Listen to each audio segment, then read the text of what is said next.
We did a video about, I'd like to say 2 months ago, and we explored the documentary Weight of Chains, which is a fantastic documentary, which goes over the history and the breakup and the war that was waged against Yugoslavia, and then after that against Serbia. And in that documentary, there's about maybe a 5-6 minute part where it starts going over all the warmongers, the criminal political element that was involved in deliberately destroying Yugoslavia, then deliberately destroying Serbia, not only for political reasons, but I would say more so for economic reasons in order to enrich themselves. The same racket that everyone's watching this video understands when you go for regime change and when you go to destroy a country and to take their assets, the neoliberal model, so to speak. And one of the people that was highlighted as one of the ringleaders of the entire effort to destroy Yugoslavia and Serbia was Senator Joe Biden. A lot of people sometimes focus on Madeleine Albright, and she was terrible, no doubt about it. Madeleine Albright, of course, Bill Clinton. But Joe Biden was one of the frontmen in destroying Yugoslavia and attacking Serbia. Joe Biden was also one of the frontmen in Bush's Iraq war as well. And there's a lot of information that you're going to give us now as to how he went about his business there by waging war against these countries and then profiteering from these countries. Well, this is exactly what he did. I mean, this is exactly what Joe Biden apparently, and I'm not just talking about Joe Biden, we're talking about all of these people that you've been talking about. They they defeat the countries, they engineer regime change in those countries, and then they go into these countries themselves, either directly or through their various protégés and sponsors and members of their families or whatever, and they extract very large sums of money from them. And this is something that, of course, none of them say in advance that they're going to do. They never announce or tell the American people that they have an interest in this. They never say that, you know, they have a financial interest, that they want to see Yugoslavia broken up, or Serbia defeated, or the government of Serbia overthrown, or the government of Iraq overthrown. And at the same time, they personally intend to or stand to benefit financially from it. They never say that. But that is, of course, what invariably happens. And as you correctly said, Joe Biden was an arch hawk, an arch war hawk at the time of the Yugoslav wars. And he was an arch war hawk at the time of the Iraq war. And it turns out that he has done very well for himself out of this, especially, it seems, out of the war in Iraq. He's done extremely well. There are reports circulating now that we're talking about hundreds of millions of dollars that have been moving in his sort of direction. Now, that is something new in the history of the United States. I can remember the Vietnam War, and I do not remember anything like that happening then. I mean, there was a war in Vietnam. Many people opposed it, some people supported it, but in no sense did you get the impression that people were coming from the United States to enrich themselves at the expense of the people of Vietnam in this utterly cynical way.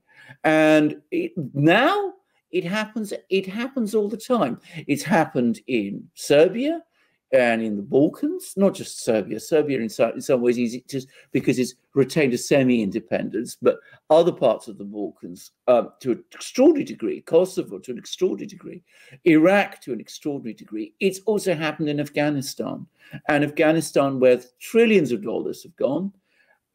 But Joe Biden, if we're talking about Joe Biden, apparently the big one with him was Iraq. All right, let's.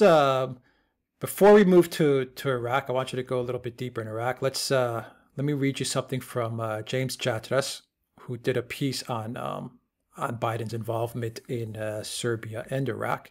And let's just tie up Serbia because, man, Biden was, I mean, this guy was just I don't have the words to describe the animosity and the hate that he had for for Serbia. And I don't know if it was tied to the fact that he saw an economic windfall there. But anyway, this is what James Jatras says in the article, one paragraph here.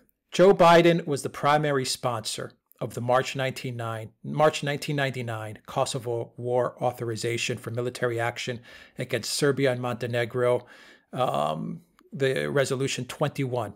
As a little remembered historical note, Biden's resolution might be seen as the last nail in the coffin of Congress's constitutional war power. While Resolution 21 passed the Senate, it failed the House on a tie 213 to 213 vote, with Republicans overwhelmingly voting nay. It didn't matter. Bill Clinton was reeling from the Lewinsky scandal and went ahead with the bombing campaign anyway. The ensuing 78-day NATO air operation had little impact on Serbia's military, but devastated the country's infrastructure and took hundreds of civilian lives. Even now, more than 20 years later, Serbia suffers from elevated cancer levels attributed to depleted uranium munitions. For Jihad Joe, as he was called, Jihad Joe, even that wasn't punishment enough for people he collectively demonized as illiterate, degenerates. I'm not even going to say the rest of those words that he, and these are direct quotes that he called them. Viewers can see it on the screen. This is what he called the people in Serbia. In May 1999, at the height of the NATO air assault, he called for the introduction of U.S. ground troops. Quote, we should announce there's going to be American casualties, followed by a quote, a Japanese-German style occupation. People forget this about Joe Biden. He was a neocon war hawk to the extreme. Yes. Alexander. That is exactly right. Note also that he was also, I mean, and by the way, I mean, he was very close to the Clintons at this time. And of course, Bill Clinton was tied up with the Lewinsky scandal. So he was helping out the Clintons too, to some extent. But there we go. I mean, this is the Biden that we are talking about. A man who supports wars, a man who undermines the constitutional role of Congress, because that's what the resolution that he proposed shows. A man who wanted to escalate the war, who wanted to introduce ground troops, something which Bill Clinton, by the way, was not prepared to do. I mean, Bill Clinton did hold back from that. And a bombing campaign that was directed very much at the civilian infrastructure of Serbia. I remember that war very well, and I can remember it extremely, the whole bombing war remarkably well. And it's absolutely a fact. It did not actually affect the Serbian military very much. I mean, they were dug in. They had an effective air defense system, and they were able to come through that 78 bombing war with remarkably little damage. But Serbia's civilian infrastructure was devastated. And of course, there were some extraordinary acts taken, which were, well, I would say they were war crimes. One was there was an attack on the major television building of Serbian television in Belgrade, which was an attack essentially on journalists and journalism. Fact that people don't much notice, but it was a deliberate targeting, as far as I could see, of the media people there. And then, of course, there was the attack on the Chinese embassy, which has never really been clearly explained, but which was came at a very critical moment in China's development, and was certainly used by hardliners within China to push a more anti-American agenda. Now, that would probably have happened anyway. I don't want to give the impression that that made history, but it was nonetheless an extraordinary thing to do. Yeah, and the thing about Yugoslavia and Iraq, and then we'll get into Iraq a little bit, is that when they attacked Yugoslavia, and I'm looking at Jatras's article, and it's really interesting, because when they attacked Yugoslavia and they occupied Kosovo, a lot of people don't realize that Kosovo was essentially open for business, much like Iraq was open for business, in that they occupy this territory, And then, as Jatra says, lavish aid subsidies from the US and the EU start pouring in. And he actually makes the statement, Jatras, and he says that Kosovo was one of the biggest per capita foreign assistance recipient countries in the world. Tiny, tiny, tiny Kosovo was one of the biggest per capita foreign assistance recipient countries in the world. And Madeleine Albright made out really, really well with the telephone company, the PTK telephone company, which was originally a state-owned Yugoslav firm as well. And so they got the firms, they broke them up, they sold them, they many times they would sell the parts. Money was coming in from the US government to occupy these territories, and all kinds of aid packages and subsidies. This was not only specific to Yugoslavia, but also to Iraq. And this is how all these politicians made a killing in these regime change operations in these wars. Well, that's right. And note, by the way, that Biden wanted that occupation extended throughout Serbia and Montenegro. In the event, it was restricted to Kosovo, but he wanted it extended throughout the whole of what was left of Yugoslavia. So, Kosovo was a poor province. The really juicy bits would have been in Belgrade. He didn't manage to get those. So they didn't manage to get those. Now, can I just make an additional point about that war? What isn't widely known is that, of course, in advance of that war, there were negotiations, I think in Rambouillet in France, between the Serbs and the Kosovans and the Europeans and the West, in which basically the Serbs actually agreed to most of the proposals that were put to them in order to settle the conflict that there was in Kosovo. And what then happened was that the Western powers, when they saw the Serbs might actually be looking for a diplomatic and peaceful way out of the conflict, they then escalated their demands. And at that point, they asked for, in effect, an occupation of the whole of Yugoslavia, which, of course, the Yugoslavs refused. I mean, they couldn't not but refuse.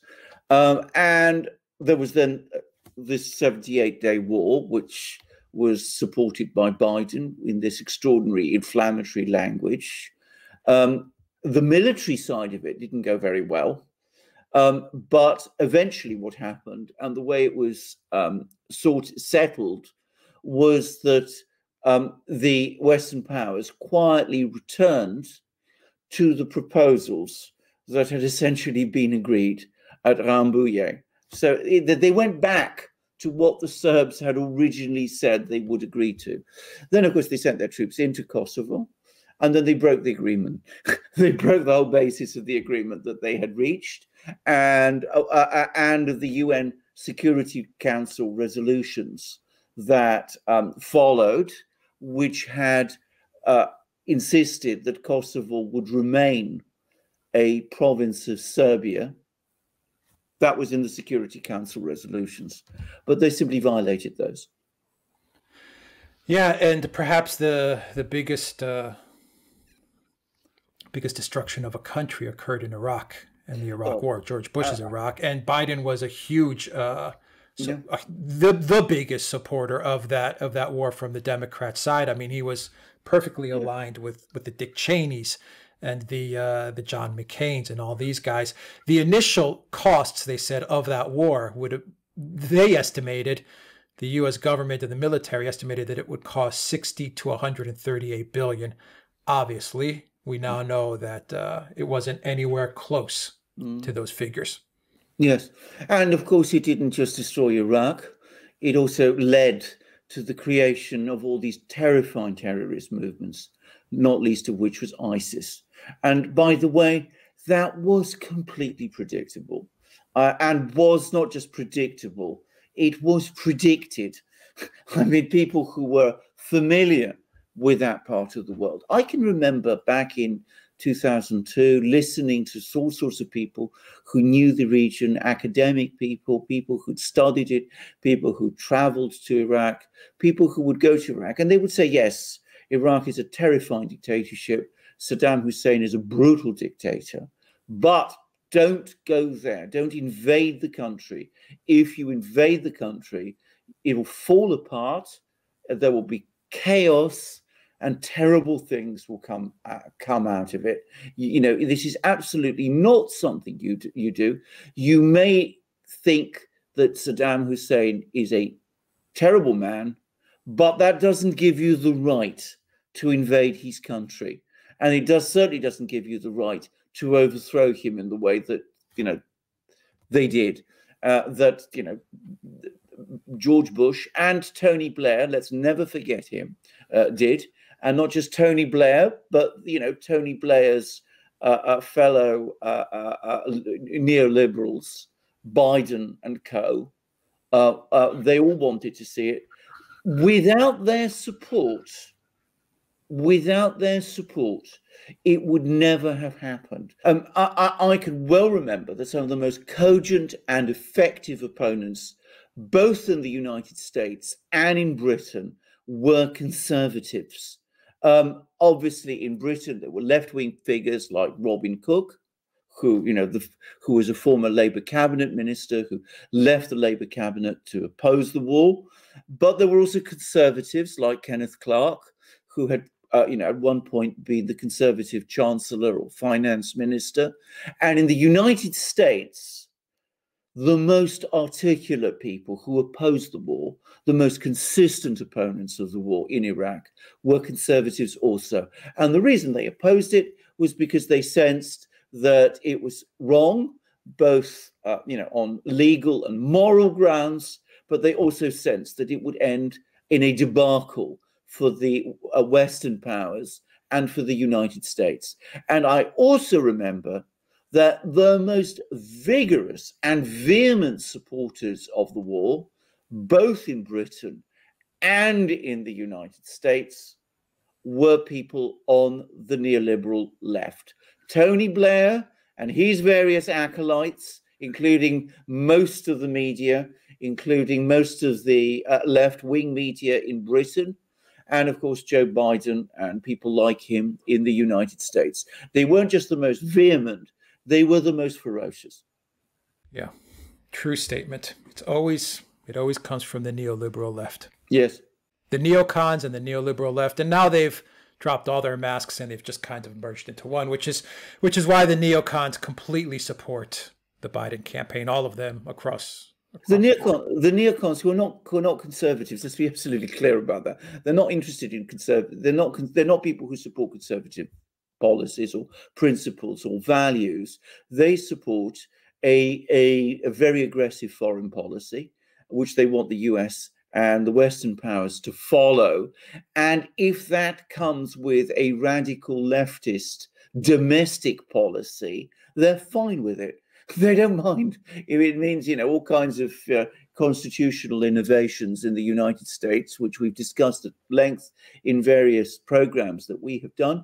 They're not bothered. That's not their concern. They're not interested in countries like the US or Britain.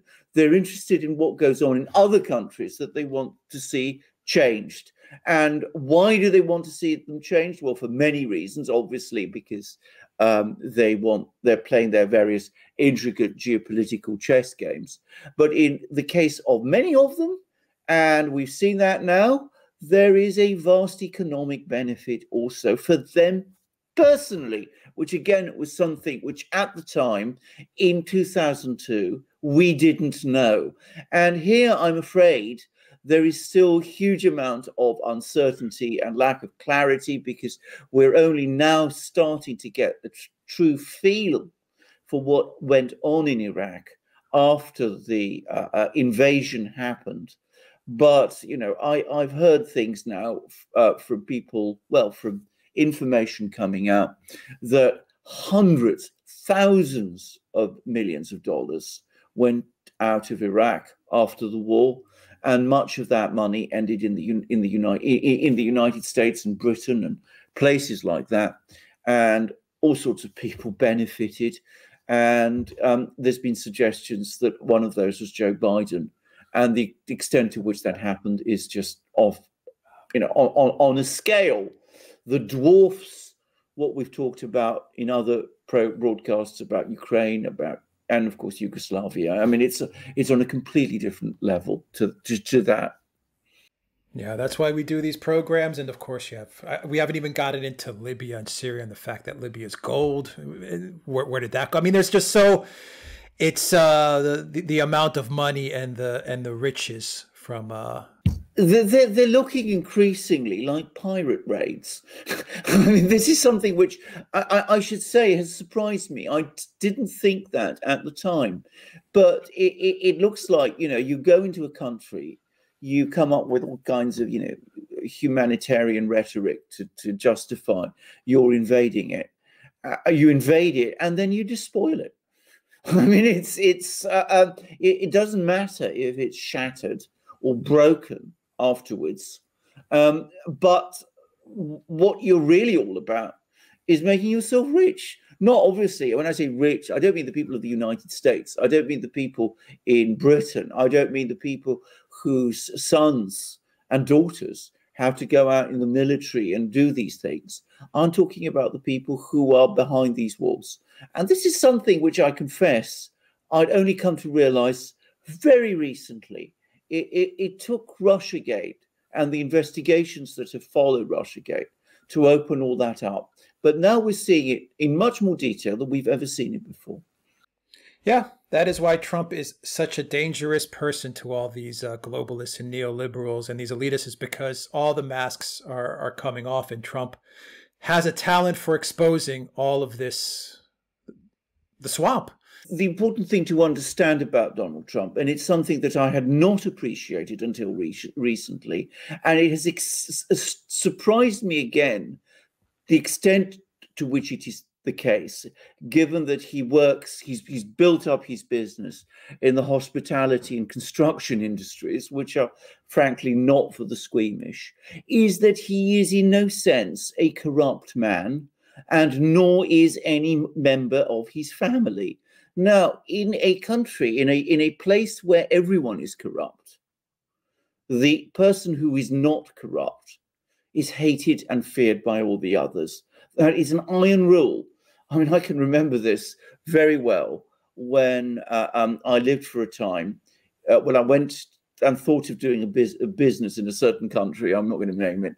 And I decided that it was simply impossible because there was corruption everywhere.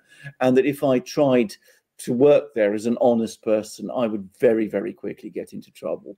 And it seems to me that Donald Trump, because he is not corrupt, is feared and hated by the ones who are. And of course, he opposes these wars because as he is not a corrupt man, he has no interest in them, no personal interest in them.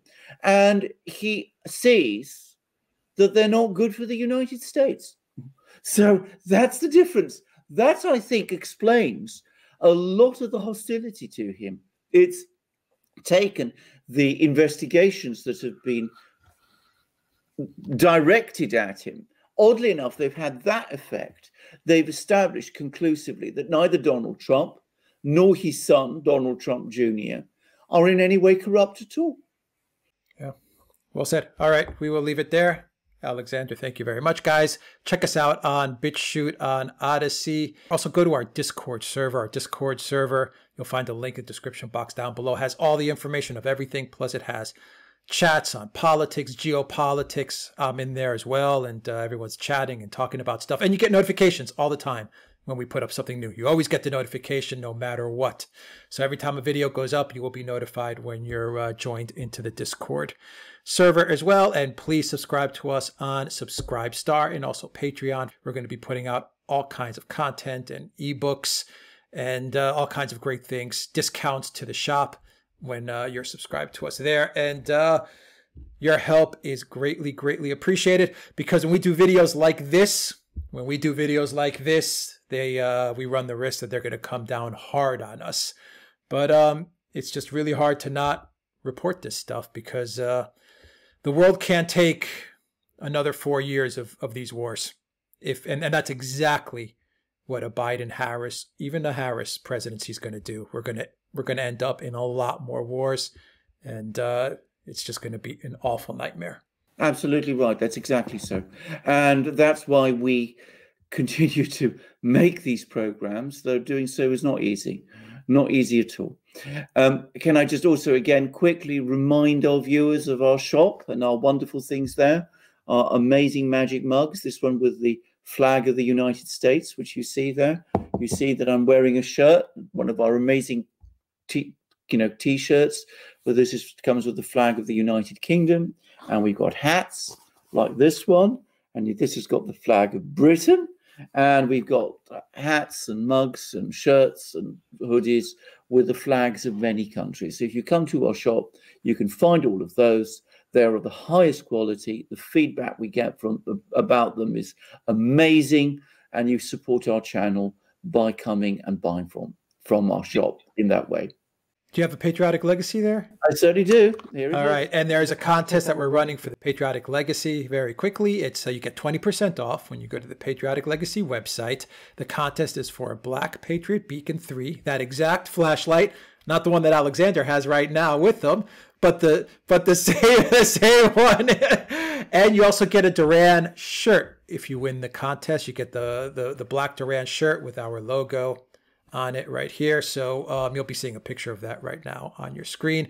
That is the new contest for the Patriotic Legacy Beacon 3 that we are running. 20% off, Duran 20. Indeed, the best flashlight in the world, bar none, made in the United States, ships internationally. It's a beautiful flashlight, incredibly powerful beam. You can have it at various strengths. You can have it flashing too. It's got a compass in the handle. It's solar powered, so it never.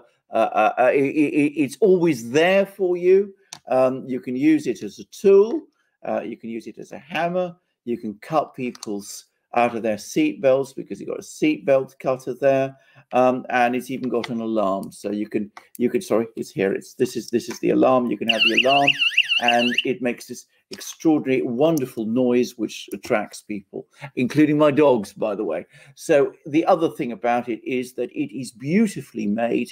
It looks phenomenal, and when you hold it in your hand, you know that you're holding the best flashlight in the world because it is so well crafted. It is indisputably the best, and Alex is absolutely right. You can get yourself a Patriot Beacon 3, but not this one, not the specific one, because it's mine, and I will not part with it because it's such a great flashlight. All right, guys, we'll leave it there. Thank you very much, Alexander Barkuris. Take care, everybody.